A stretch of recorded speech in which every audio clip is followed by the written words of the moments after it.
Okay. So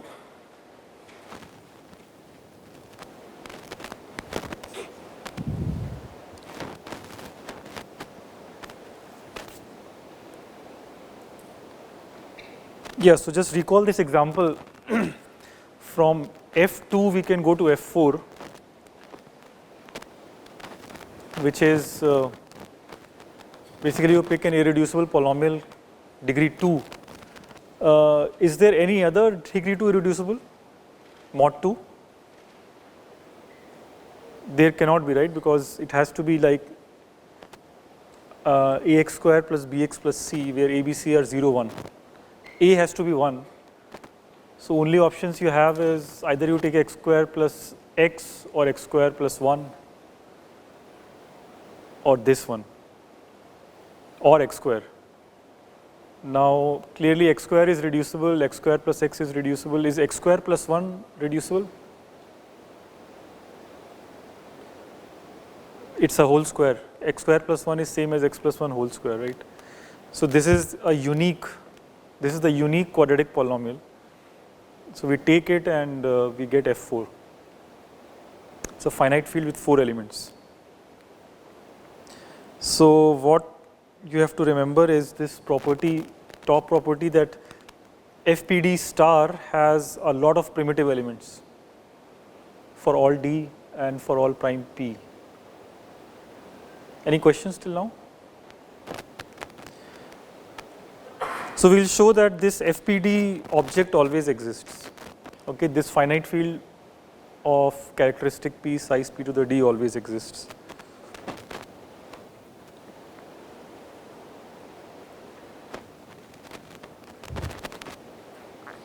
So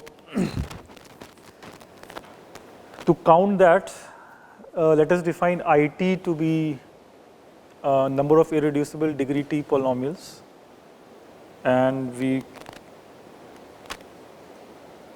will assume them to be monic.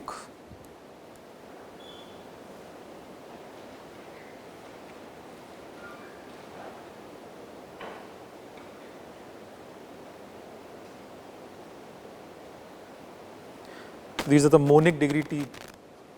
So they start with x to the T basically, and then lower degree terms. Mod P, it should be reducible.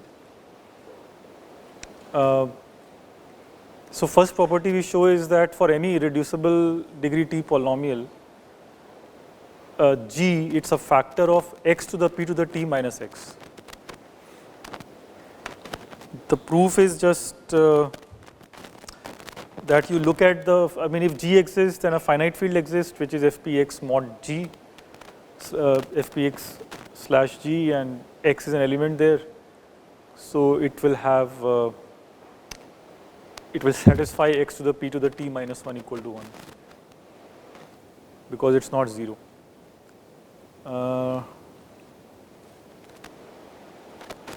So this polynomial ETX is of interest, kind of this exponential polynomial, because it contains whatever degree T irreducibles you can find as factors.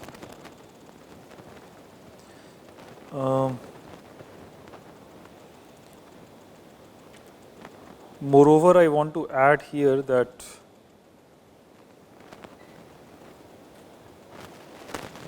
or maybe just here we can add that P to the T is the least such power.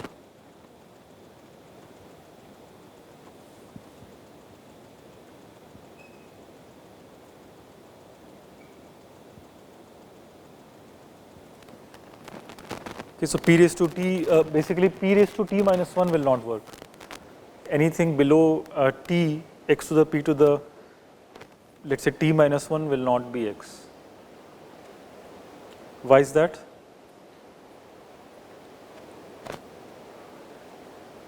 Sorry.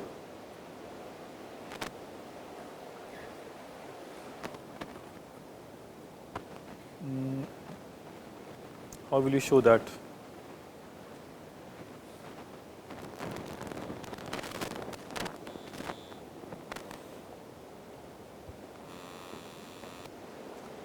So can it happen that x to the p to the t minus 1 is x mod gx?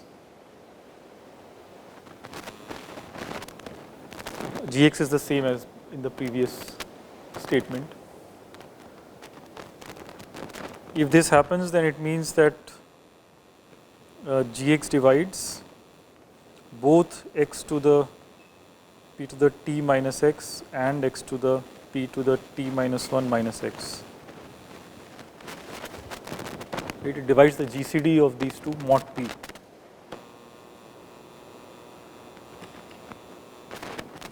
Can this thing happen?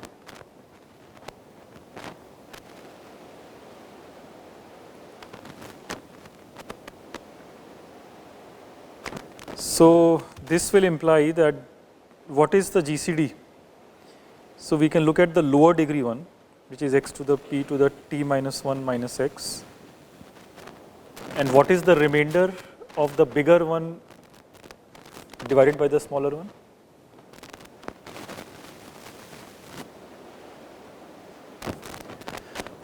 So the remainder is x to the p minus x. These two GCDs are equal, right? Because x to the p to the t minus 1, you can consider it x, and then that x you can substitute in the first one. So you will get x to the p as the remainder minus x. Is that clear? So which in particular means that G has to divide x to the p minus x. Can this happen? Well, you can write this as product of x minus I, where I goes from 0 to p minus 1.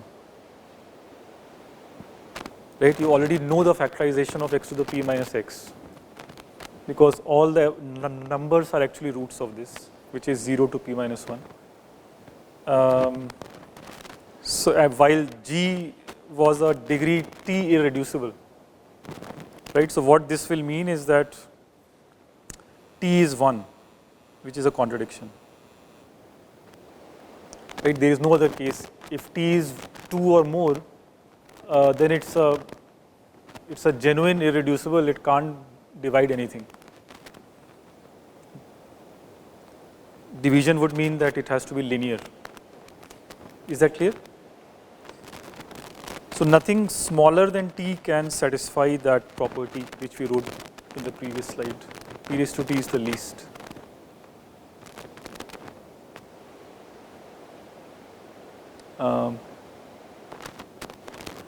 Assuming t is greater than 1. Okay, so this will be important.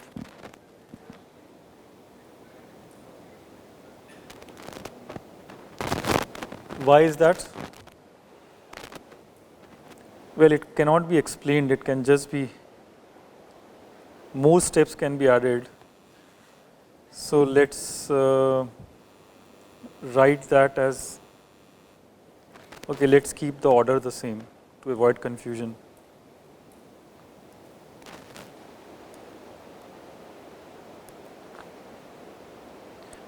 So x to the p to the t minus x is what modulo the other one.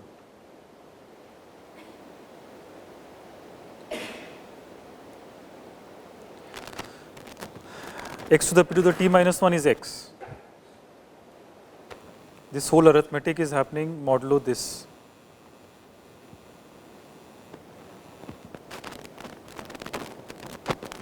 Is that clear?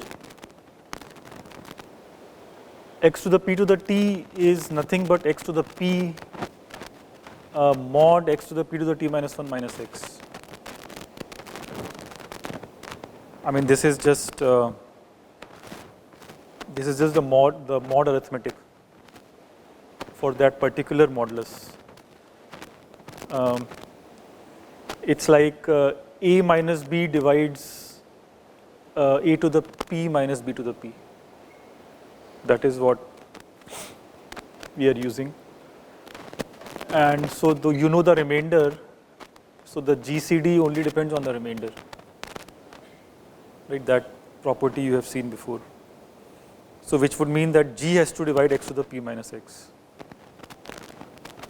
Is that clear?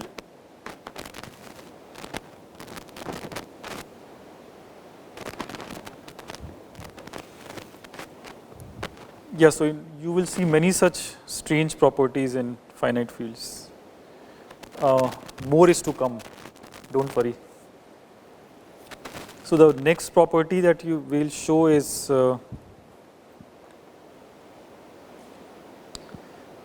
that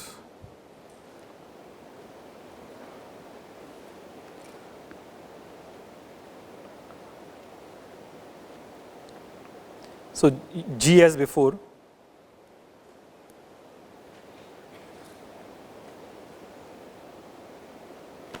For the same G, we will show that if x to the p to the d is x mod gx, then if and only if t divides d.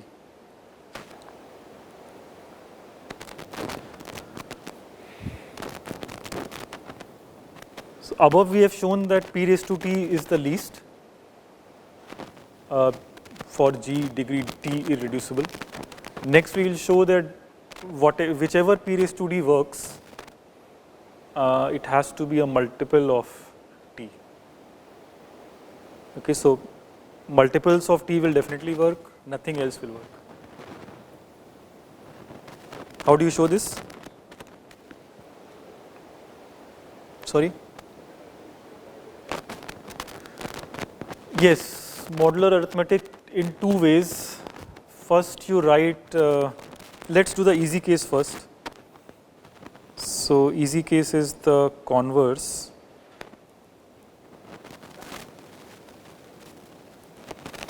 So t divides d, let's write d to be t times k.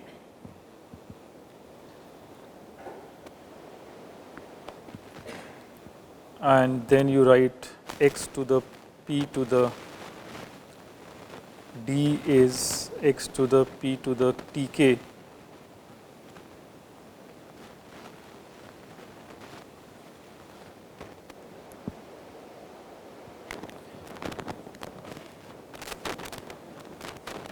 And what I want to do here is I want to write this.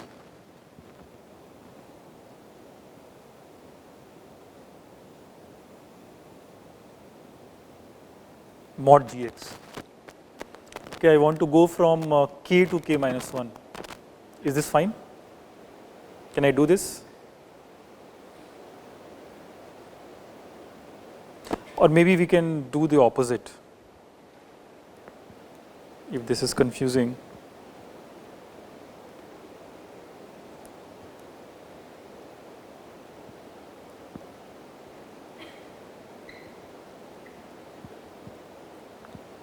So you start with this property x to the p to the t congruent to x mod g, and what should you do? You should raise it to another p raised to t.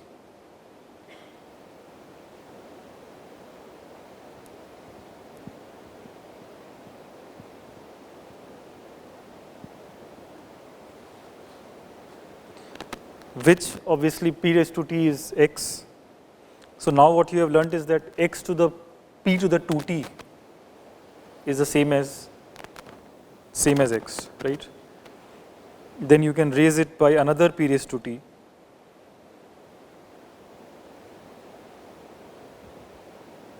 So this will be, above equation will become x to the p to the t, which is again x, right? You keep doing this for a few days, and then in the end what you will get is x to the p to the tk is the same as x. Okay, in other words, x to the p to the d is x when d is divisible by t. Is that clear? Think of p raised to t as the key exponentiation and keep doing that. That's a single transformation. You repeat that transformation. It's basically the identity transformation. So if you keep applying identity, you don't change the value. Right? That's all what is happening. So what is more interesting is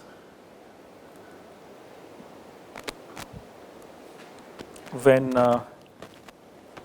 we don't know whether T divides. So let D be KT plus R.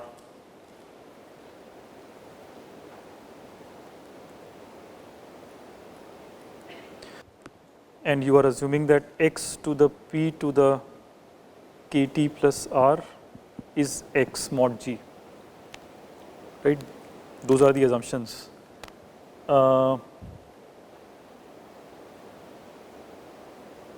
What can you do here? It's the same calculation as before. You basically focus on first p raised to KT part.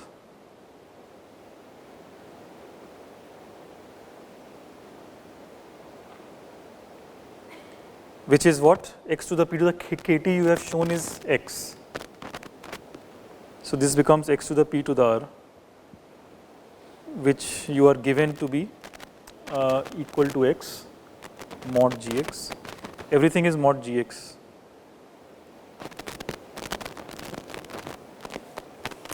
And what now? How big is R? R is less than T, right? So can it happen that x to the p to the R is x? That we had shown before, it can't happen. So the only way it can happen is R has to be 0. That's the proof, both ways. Okay?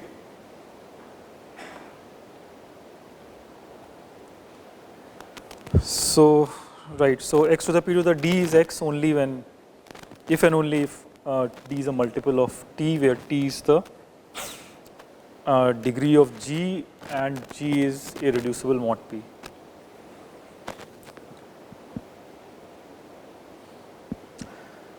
Fine, so with all this,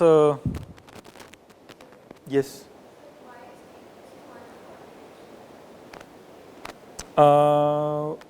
Y is what?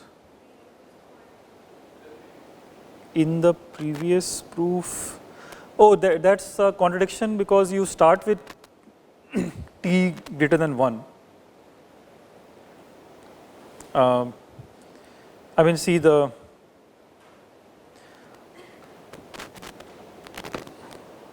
where is that statement? Yeah, the blue statement. This is, I mean, if t is equal to 1, then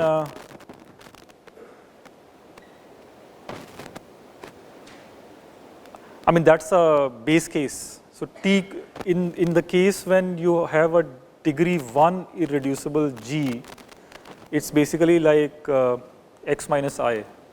I is a constant. I is a number. So for x minus I, x to the p will be equal to x, but actually I have to add more words here. So p to the t is the least such positive power, I mean power greater than 1.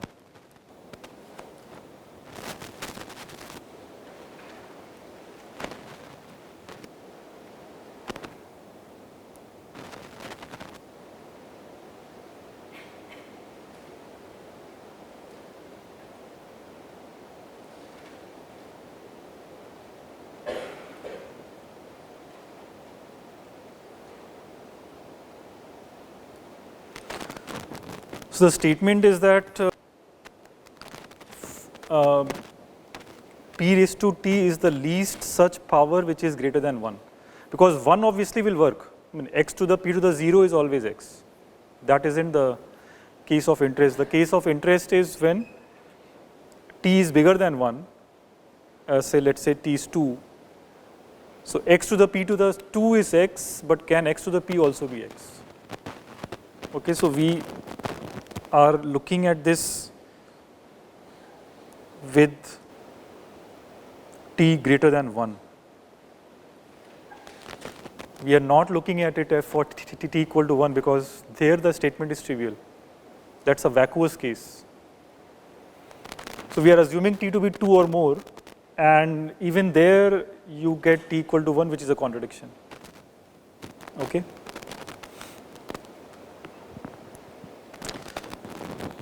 Any other question?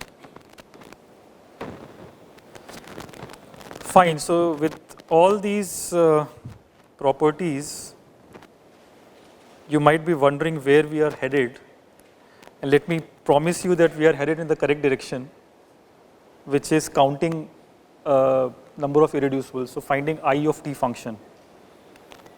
So let's go back to that. So what we intend to do is the following. Let's consider the factors of x to the p to the d minus x in fpx. Okay, this polynomial, this exponential polynomial in the polynomial ring mod P, clearly it is not irreducible because x is a factor, and also x minus 0, x minus 1, x minus 2, dot dot x minus p minus 1, all of these are factors. So we know the linear factors, but we don't know whether there are quadratic factors, cubic factors, and so on. Right? So for that we have the IT function. What we can write down is that sigma t times IT for all t dividing d is equal to p to the d. Okay, that's the first counting observation. How do you show this?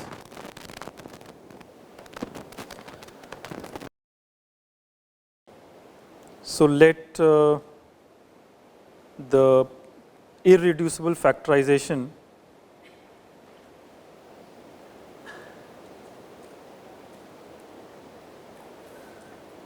of x to the p to the d minus xb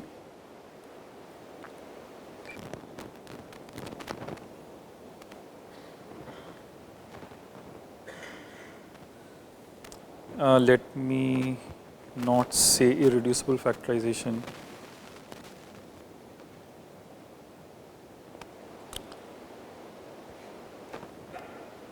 So f1x times f2x times f, the degree can be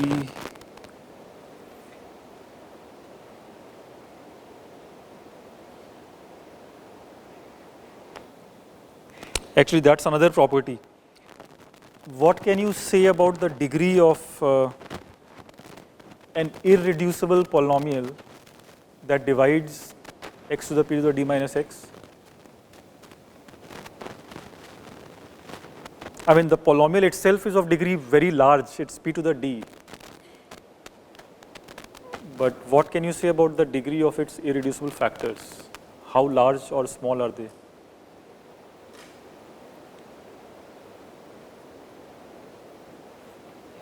That's a simple corollary, but still I have to mention it because it's tricky.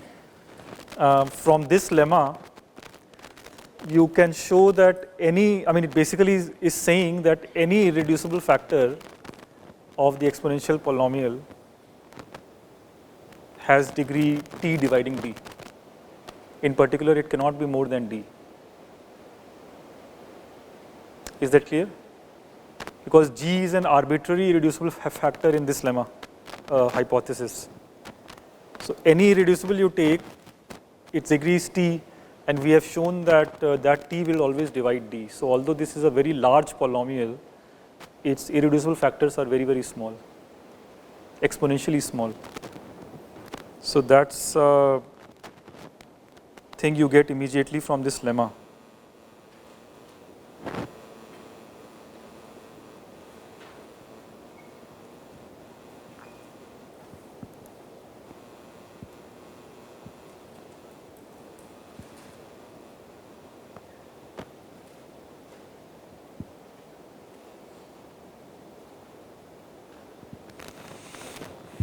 So degree of irreducible factors is very small, it's just a factor of d.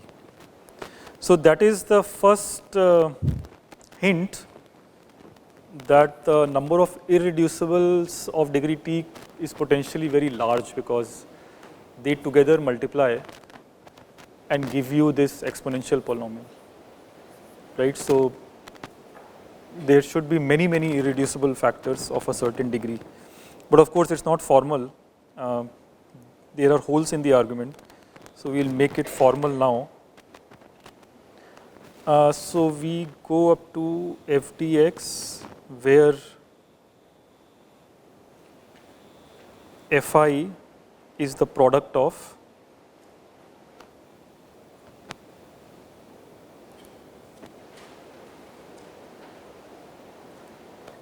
irreducibles of degree I dividing d. In fact, I can write it t, it's the same t. So if you collect the irreducibles of a certain degree, namely t, call it ftx. So the number of such products will only be d. It basically is the number of divisors of d. And degree of ft is what? How is it related to it?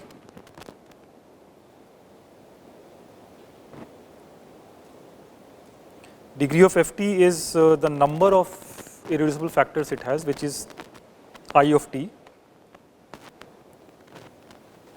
and the degree of each of these irreducible factors, which is all t,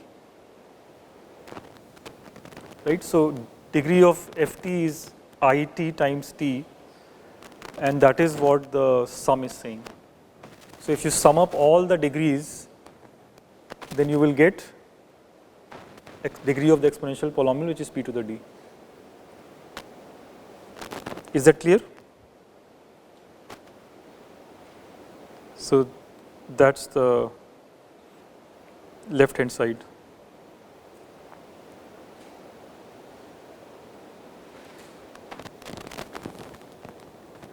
Okay.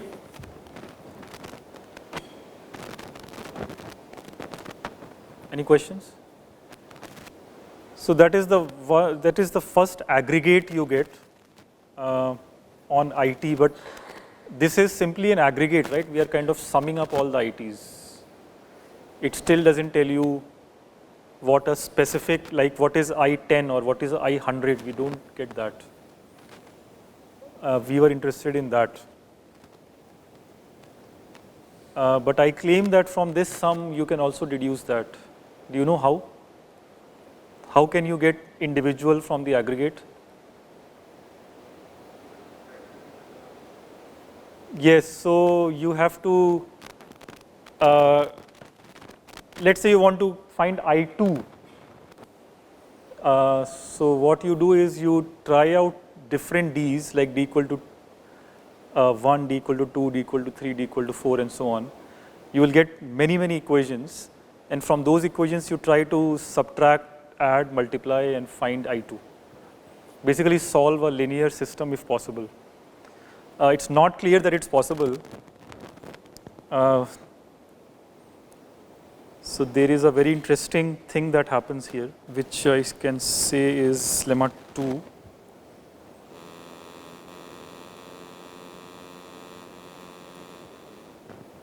So here again we will use what you did in quiz 3. Okay, we will use your experience and prove, we will extract IT from that sum. What we will show is that for all S times IS, that individual term is the following.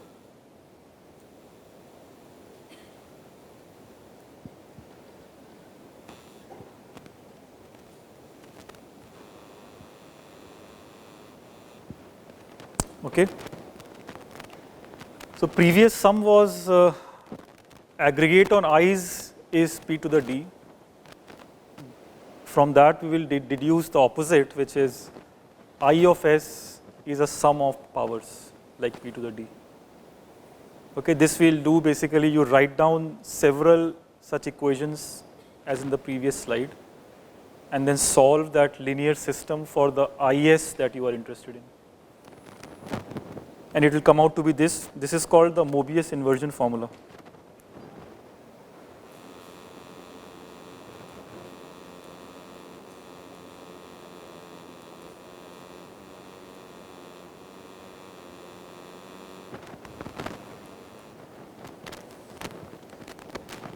So actually this formula and the previous formula, they are equivalent.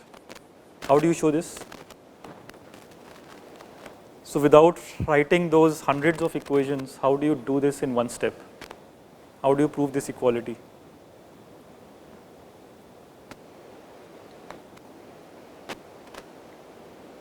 Well, you do the obvious. I have given you the formula. I cannot be wrong. So you just substitute p to the d formula in this formula and check that it works out. Okay, just verify this. So let's look at the right hand side and substitute the previous aggregate formula. So this is sigma d divides s, s divides d, p raised to d is t times it, t dividing d, right? That's the formula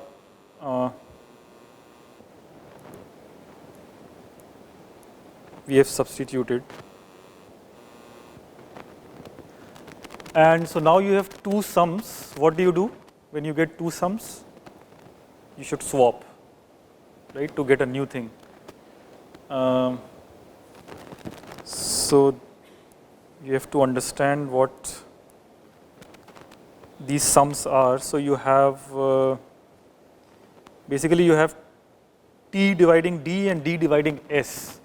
So s is the biggest one. Let us write s as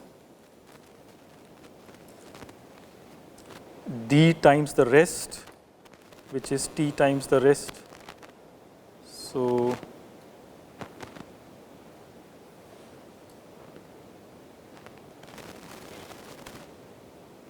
no, not that. The smallest here is t, so let's expand by t.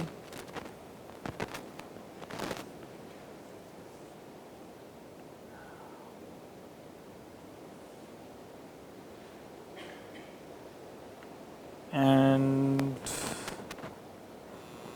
let me write it like this, where this is d. Okay, so let us interpret the two indices which are giving you the respective sums. So you want the biggest number here is s, you want d to divide s. So you will get s to be d times some s prime. S prime is the cofactor, and then you have also t dividing d. So I write d as t times t prime, where t prime is the cofactor. Okay, so you basically you are interested in is. For that s, you look at the factorizations t, t prime, s prime. That is what the sum is over. And using this, you can now swap the sum. So when you swap, what you will get is go over all the d's that are divisors of s.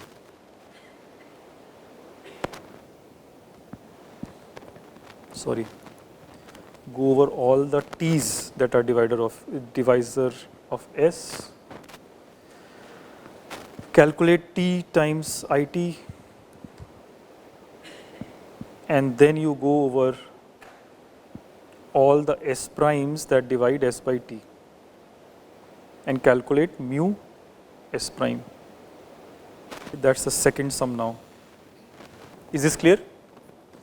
This is the swapping of the two sums.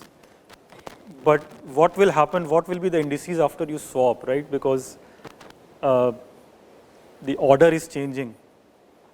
D comma T is being made T comma D. So this is what will happen. T will go over all the divisors. And then what remains, in that you pick all the divisors S prime. Any questions? These two things are exactly the same. What happens next? What did you learn in your quiz about sigma mu S prime? It's basically 0.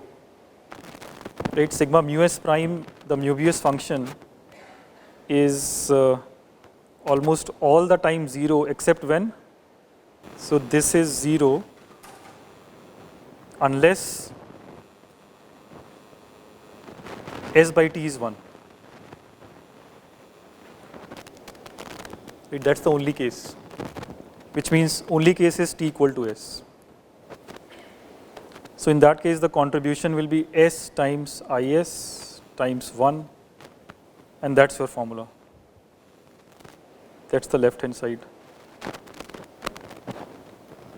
Okay? This is just a verification of above identity. Now you can ask, how did I come up with that identity in the first place? For that you have to contact Möbius. We don't know.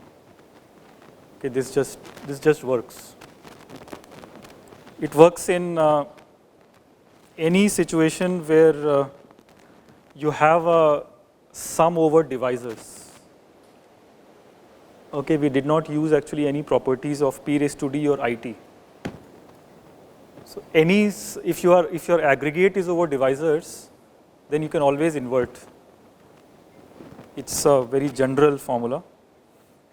It's also used in integration, differentiation, and all these places. So it's pretty general.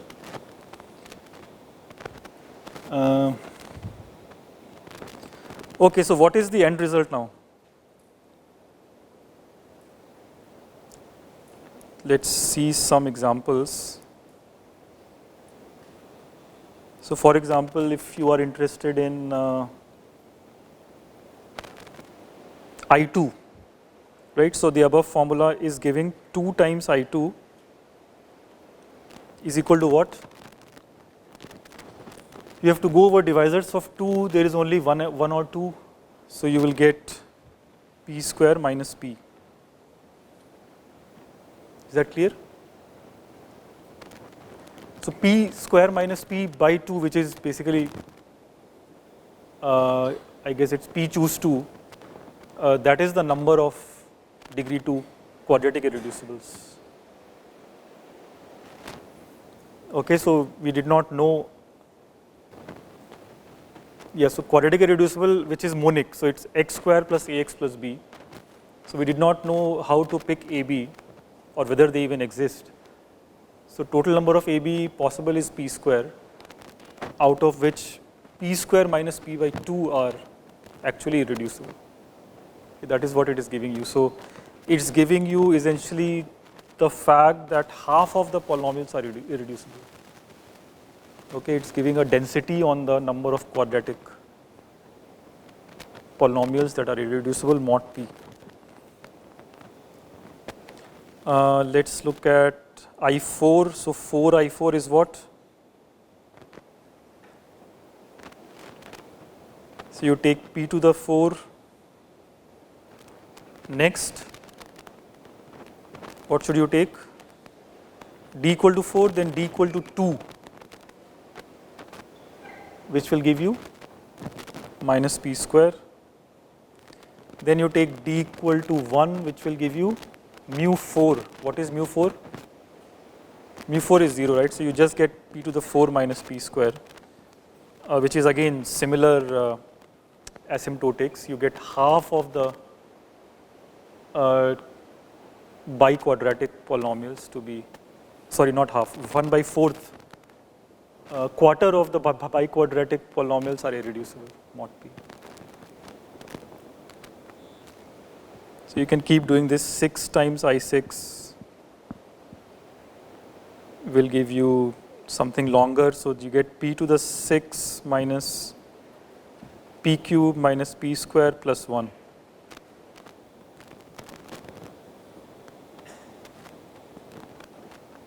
Right, but still around 1/6 of them are degree 6 polynomials are irreducible mod p. So all these things are clearly positive, and you can prove in general, I mean this expression will tell you that for all s, is is positive. Okay, so what we have shown is that for any degree, there exist a lot of irreducible polynomials mod p, and hence there are a lot of ways to construct finite fields. Okay, whatever size you want, you can construct it, as long as it's a prime power. You will get p to the s sized finite field. Is this clear? Okay, you'll see such questions in the last assignment. And somebody had asked about density of irreducibles. So that also you get.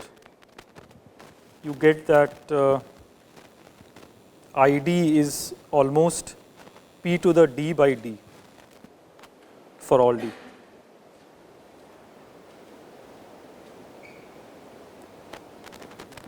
Okay, so number of irreducibles of degree d is, so remember that p raised to d is the number of all, this is the number of all the degree d polynomials.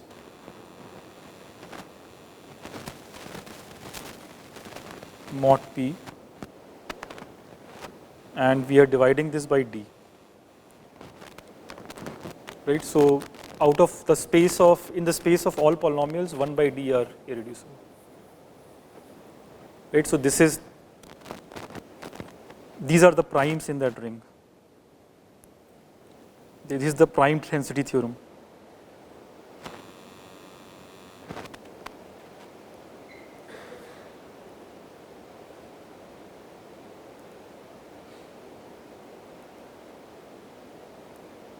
In FPX. Okay. Do you see some interesting comparison with the actual prime density estimate that we had proven for numbers that are prime?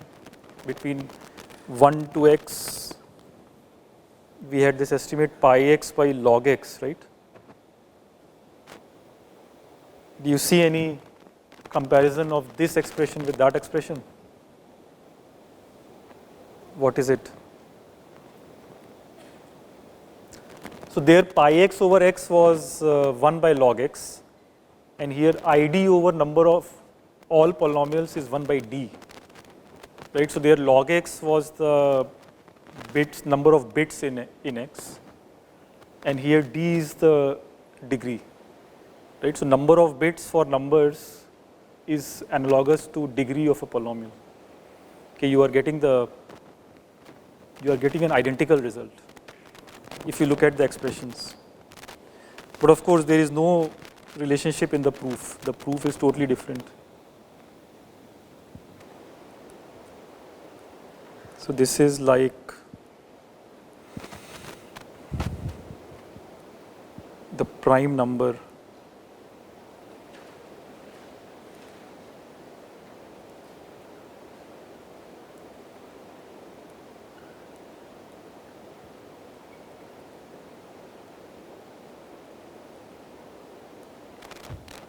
right. So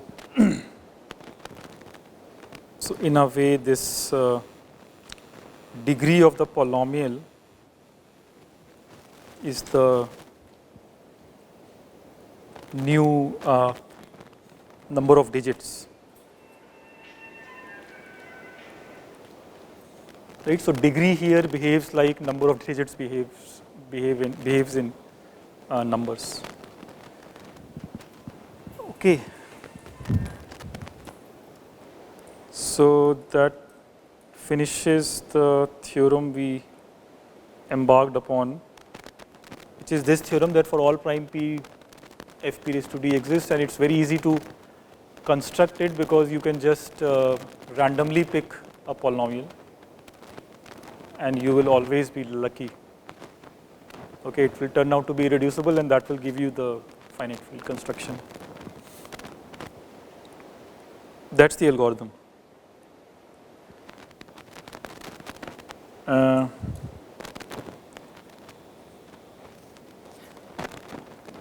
So one last thing here is,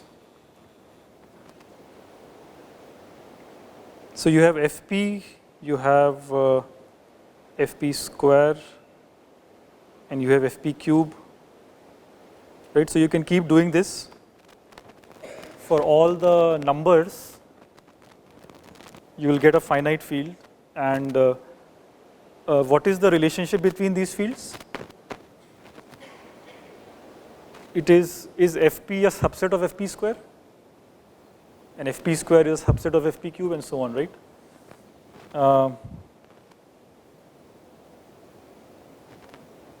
Well, that is not true. fp square is not a subset of fp cube. Okay, it's a more complicated relationship. So this is, for example, fp6 contains fp square, fp cube,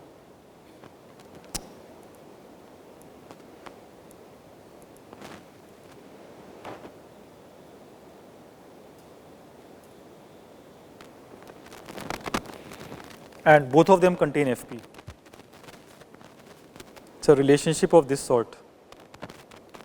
Okay, all the fields contain fp,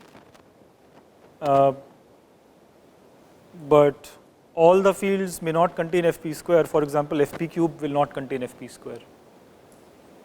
So this, I mean, you can prove this picture by using the division property we had, T dividing D. By that you can prove this. So it's not really a tower of sets, but still you have this structure which is growing in terms of multiples. Okay, there is the relationship here is basically the relationship of D is a multiple of T. In that sense you have subsets. So you keep taking union, and what you get in the end, I'll call it fp bar. This set is by definition the union, we call it fp bar. So the question is, what is this set? Can you add in this set? Can you multiply elements in this set? Can you take inverses in this set? Well, first of all, is this set finite? It cannot be finite, right? Because you are always adding a new element. The number of numbers is infinite, so you are always adding a new element. So this is not finite. It's an infinite set. Can you do addition multiplication in this?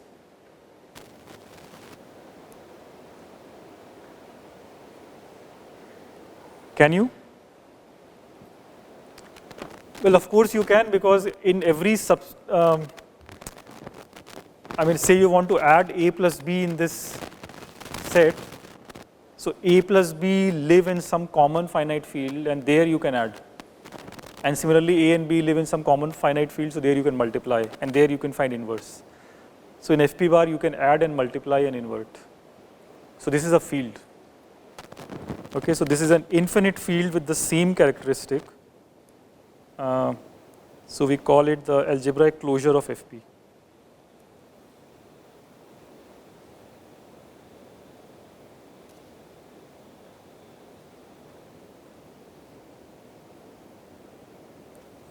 Okay, that's the limit of whatever we have done. Okay, everything in the end gives you this infinite finite field. This is your more serious version of the complex field. Okay, you have seen complex field. So this is the discrete math version of complex field. And it's not one, there are infinitely many, because for every prime p you will get a different complex field. Okay, so this is the new complex field and they are of infinite variety.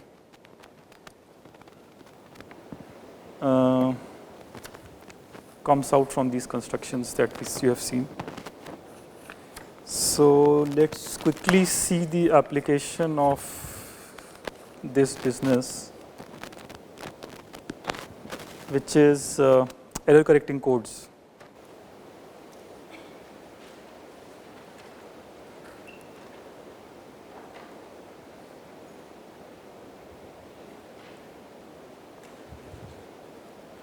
So we can just outline maybe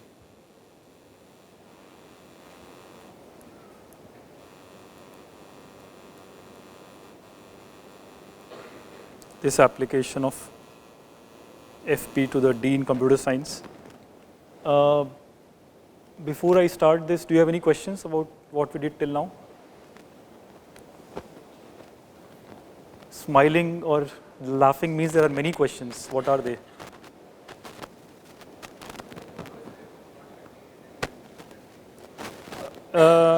Why is FP square isn't contained in FP cube?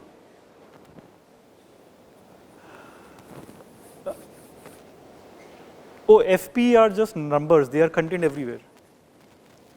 If one is present in every field, you just keep adding 1, so you get all the numbers. So numbers aren't a problem. These non-numbers will trouble you, which is FP square. Why is that not contained in FP cube? So how do you show this? Yeah, so these are simple applications of what we have already shown. You just are blind enough to not see it. So look at this property that whenever x to the p to the d happens equal to x, t divides d, right? So if you remember this, then in FP square there is an element x. So suppose that FP square is contained in FP cube. FP square has the element x.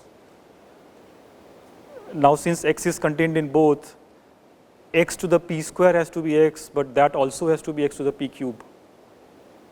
And you will see that there is a problem. Okay, so x cannot be in both. So this is there is no subset relationship, subset or superset relationship. While everything is fine with x when you see FP square FP6, because the x of FP square satisfies x to the p square equal to x, which also implies that x to the p to the 6 is x. So the smaller x satisfies both the congruences, but if FP square was contained in FP cube, then the smaller x will contradict. So the smaller x doesn't want to be there. It doesn't want to be in FP cube, but it's fine with FP6. So you can formalize this and you can draw this lattice structure or this poset. It's basically a poset that you will get. I think we called it the Hassa diagram. So not everything is related by a subset. It's only related when you have a multiple condition. The condition of factor or d is a multiple of t, that condition is needed.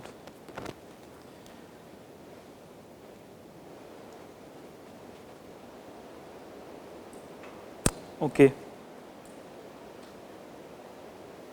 So like FP7 sits completely outside of this. And so does FP5. So FP5 will be somewhere here.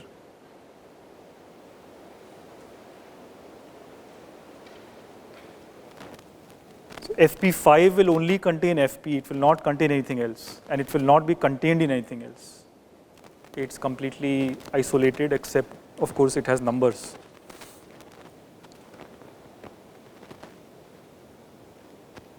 And FP4 is here.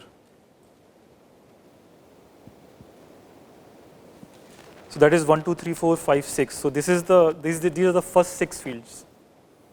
Okay. Other than the edges I have drawn, there is no other relationship. They are incomparable.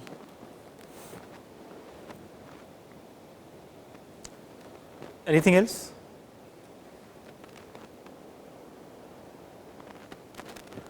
Okay. Yes. Sorry. FP what? FP bar. This is the definition. FP bar is just the union of everything. You draw the infinite Hasse diagram and take all the elements present anywhere. That's a set. I mean, I'm not saying it's a field or anything. I'm just saying as a set, it has these elements. But it is not a usual set. It's a very special set. It contains all the properties that you have seen till now in number theory and algebra. So it's, as I said, it behaves like complex, but I cannot go into that. You will get even more confused. Let me just go to the application then.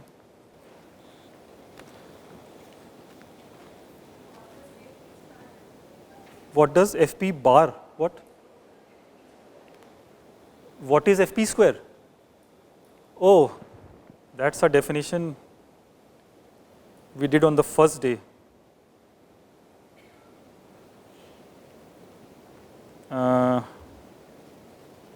Where was it? We said that that would be the field of size p square.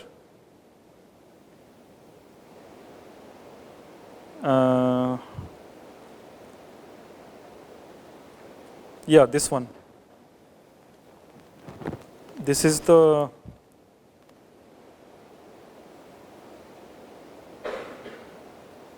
p raised to d size field. Okay. FPD is the, I mean, if it exists, when we defined it, we didn't know it will exist, but whenever it exists, we call it by FPD. Because for d equal to 1, we called it FP, so for d equal to 2, we call it FP square and so on. It is just p raised to d sized field.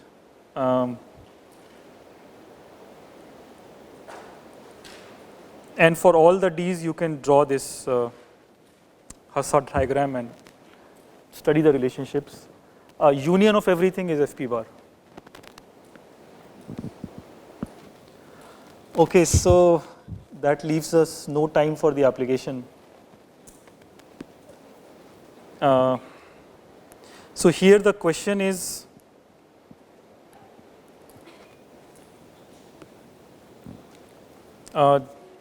so there is again, you can think about this picture where Alice and Bob want to communicate through a channel. Now this channel can be anything. It can be, like in the case of wireless, it's just air. So these electromagnetic waves, or can be hard disk, or it can be compact disk, or it can be wires, whatever. So Alice wants to send a message M.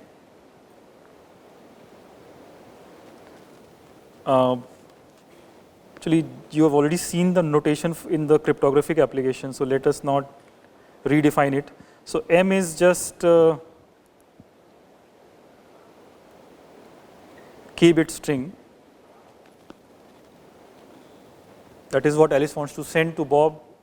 What will happen is that the channel will introduce errors, right? Like if you use hard disk, then some of the bits usually get corrupted because of temperature difference or manufacturing defect or whatever.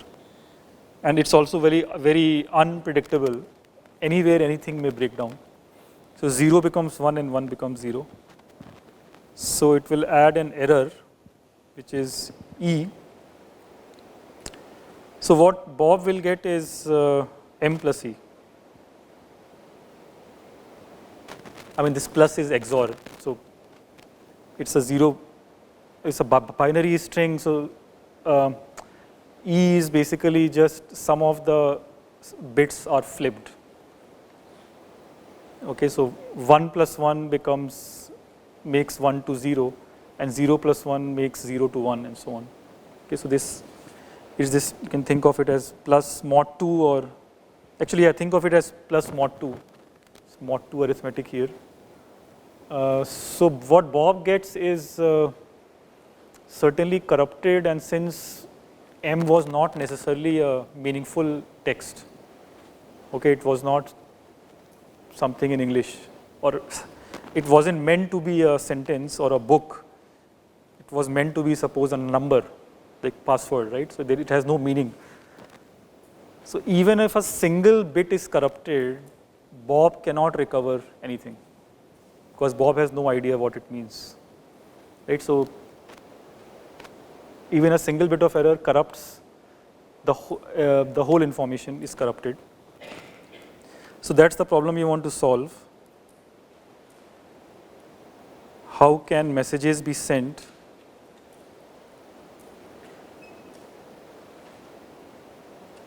on a corrupt channel?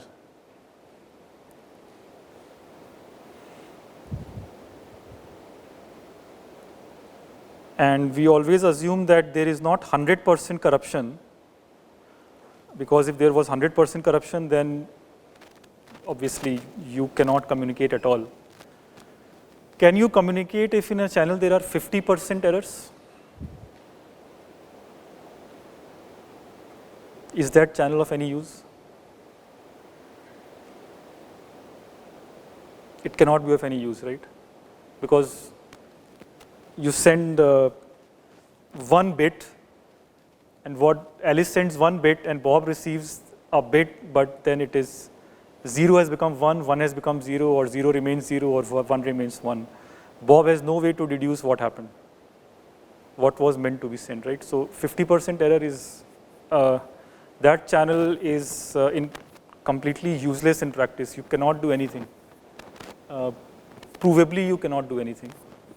So you have to assume that the error is less than 50%.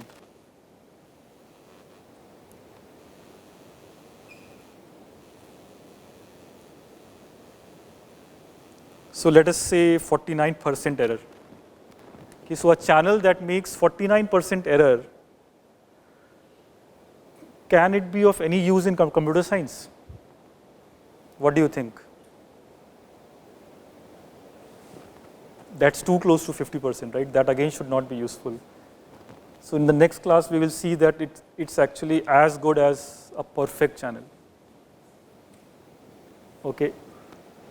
Even with 49.9% error, these finite fields give you a way to communicate as if there was no error,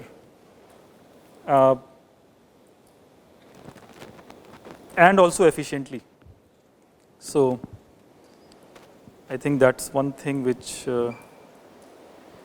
is very important.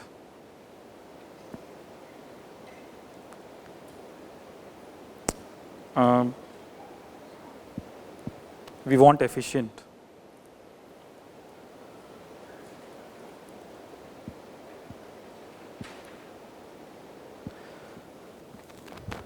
I mean, this is, yeah, so we will see how efficient these protocols are, these error correcting codes are.